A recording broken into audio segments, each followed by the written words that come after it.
Nos aventuriers victorieux, désormais en possession d'une dizaine de statuettes assez moches, se rendent au point de rencontre avec leur employeur, dans le petit village de Val-Tordu.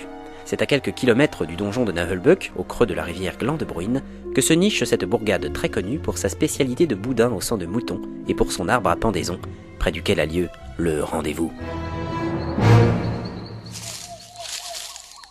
Ici furent pendus 287 voleurs de boudin. Mais qu'est-ce que tu racontes? Rien, je lisais l'écriteau au pied de l'arbre. C'est lugubre. On ne plaisante pas avec les boudins par ici. Tu veux dire qu'on ne peut pas blaguer avec l'elfe? Comment? De quoi tu parles? Laisse tomber. Oh, je viens de comprendre. Comment peux-tu trahir ainsi la grâce des elfes? Ben, c'est facile, il suffit de la regarder. Si vous voulez bien faire un peu de silence... C'est bien l'arbre pendu, c'est ici qu'on a rendez-vous avec notre mystérieux commanditaire. Et avec les 8000 pièces d'or. Ah, c'est une sacrée somme.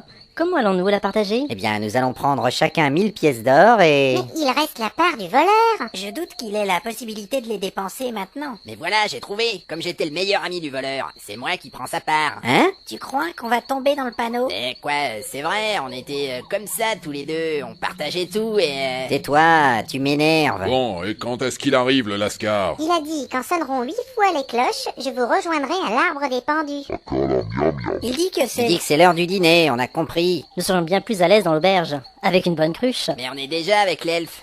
Ah, mortel! Vraiment? Qu'est-ce qu'il dit? Fais pas attention. Eh si, vas-y, explique-lui. Écoutez, les cloches. Ça sonne comme des pièces d'or à mes oreilles. Ah, génial. Bon, qui a le sac de statuettes? C'est moi. Oui, vas-y, tu peux sortir la verte. Je sens venir la richesse. Ouais, voilà. Allez, plus vite. Hé, calmos. Ah là là, nous voilà riches avec la statuette. Alors, y a personne? Vous êtes sûr que ça a sonné 8 fois? Ah, mais oui. Il dit que le sorcier nous a menti. Mais non, il a été retardé, c'est tout. Il s'est peut-être fait dérober son or par de vils brigands sur la route. Oh, malheur de malheur! Merde. Regardez. Un rouleau de parchemin est apparu dans les feuilles mortes. Dans un grand éclair de lumière. Je le prends, il n'a pas l'air chargé en magie. C'est quoi? C'est un rouleau de parchemin, on vient de le dire. Fermez-la. C'est une lettre de notre employeur. Mince alors. Quoi? Qu'est-ce qu'il y a écrit? Ah la vache! Alors quoi? Raconte! Alors ça, c'est pas croyable. Mais donne-moi ça. Ah, mais laisse-moi, c'est pas la peine, c'est écrit en menzorien. Mais je peux parfaitement lire le menzorien. Non, tu ne peux pas lire le menzorien. Mais si, madame, je sais tout, et je peux vous le prouver. Alors tiens, voilà ton parchemin. Merci. Ah, bon. Alors, voyons voir. Il me tarde de voir dans quelle tragédie nous sommes tombés. On attend. Saltation. Vogeur. Était Quel talent! pendu à l'heure et... Mais qu'est-ce qu'il dit? Poulet. Poulet, pot. Ah, vraiment, je suis Viandre. ébloui par ta performance. Ananas. Qu'est-ce que c'est? Une incantation? Ah, Laisse faire la magicienne. mais il a écrit n'importe quoi, je dis peux rien. Allons, il n'y a aucune honte à ne pas savoir lire le menzorien. Même si t'as l'air con. Ah, lâchez-moi. Tiens, prends-le, ton parchemin pourri. Merci. Laissez-moi vous lire. Salutations, voyageurs. Je suis actuellement retenu ailleurs et je ne pourrai pas venir à notre rendez-vous. Hein? Si vous voulez vos pièces d'or, il faudra vous rendre à Boulgourville. Retrouvez-moi dans une semaine à l'auberge du poney qui tousse. Ah, merde. Cordialement, Gontran Théogal, mage de 12e niveau, ordonnateur de la béatitude de Swimaf, Ah, blablabla. quelle galère. C'est pas cool. Il dit qu'on l'a dans le... Bah, on n'a pas trop le choix, il faut suivre ses instructions et...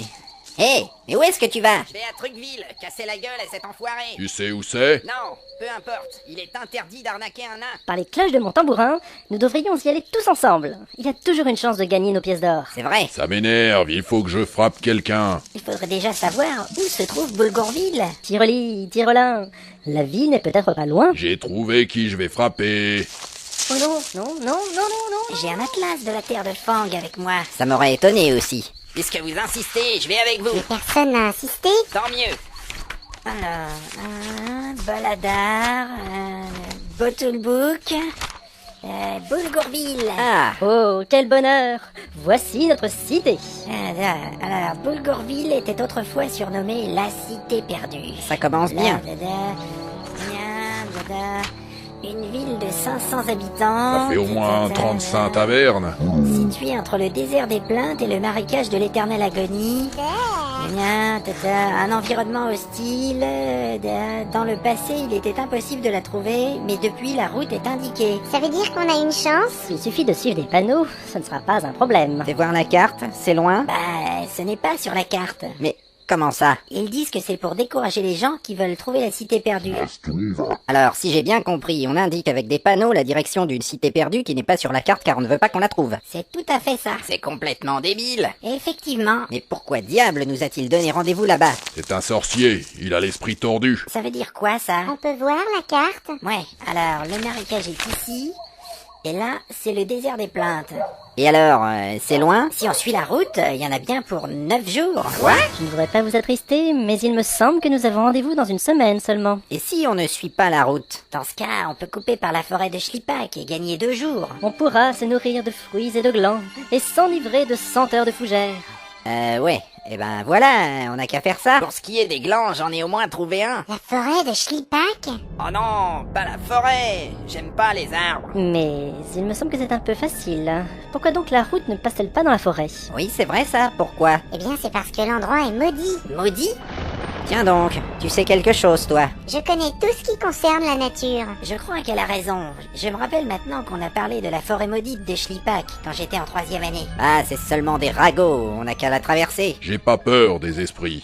Ils sont pas capables de tenir une arme. En tout cas, c'est notre seule chance d'arriver à temps. Ah, vous faites chier. Et je pense que je n'aurai aucun mal à éloigner les maléfices. Il a vraiment faim, lui. Mais cette fois, il a raison. Nous devrions aller dîner. Ouais, moi je me ferais bien une grosse tourte. Hé, l'elfe, le barbare a besoin de toi. C'est pas bientôt fini, ces sous-entendus pourris. Quand je m'ennuie, faut que j'emmerde C'est l'elfe. chiant. Ah bravo, belle mentalité. Va mourir, toi et tes livres. Ah, ça suffit. On va à l'auberge, mais cette fois, pas de scandale. Oh, Nous nous ferions sans doute moins remarquer si l'ogre était un peu plus habillé. C'est vrai. Bon, je vais lui en parler. Et ça va un petit peu pilou à Gaetrola. Alors? Il va se faire un nouveau pagne avec des fougères. C'est beau d'être en communion avec la nature. Je t'avais bien dit qu'ils étaient sympas, les ogres. Faut que je vous raconte. Un jour, mon arrière-grand-père, Gurdil, s'est fait piquer ses vêtements en prenant son bain annuel. Quelle horreur! Un bain tous les ans? Attendez, c'est pas terminé. Et c'est bien ce qui m'inquiète. Eh ben, comme il a pas retrouvé le coupable, il s'est vengé. C'est hyper intéressant, dis donc. Attends, c'est pas fini. dépêche-toi. Il a pioché dans la réserve de mithril et il s'est fabriqué un caleçon en mithril. Ta blague est aussi vide que le néant qui sépare tes oreilles. Hein? Mais l'histoire ne s'arrête pas là. Ça y est, l'ogre a terminé. Et alors, ce caleçon? Eh ben finalement, on lui a donné le nom de Gurdil Cubrian.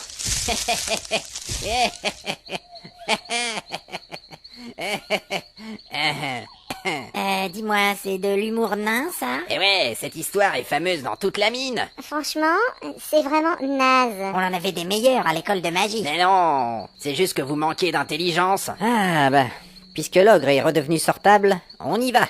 Oui, dépêchons-nous avant qu'il nous raconte une autre blague. T'as pas de cervelle, qu'est-ce que j'y peux? Mais t'as bien vu, personne n'a trouvé ça drôle. Bah, vous êtes tous bêtes. Eh oh, je te permets pas. Toi, t'as des gros bras, mais t'as pas d'humour. Aïe, j'avais raison, tu vois.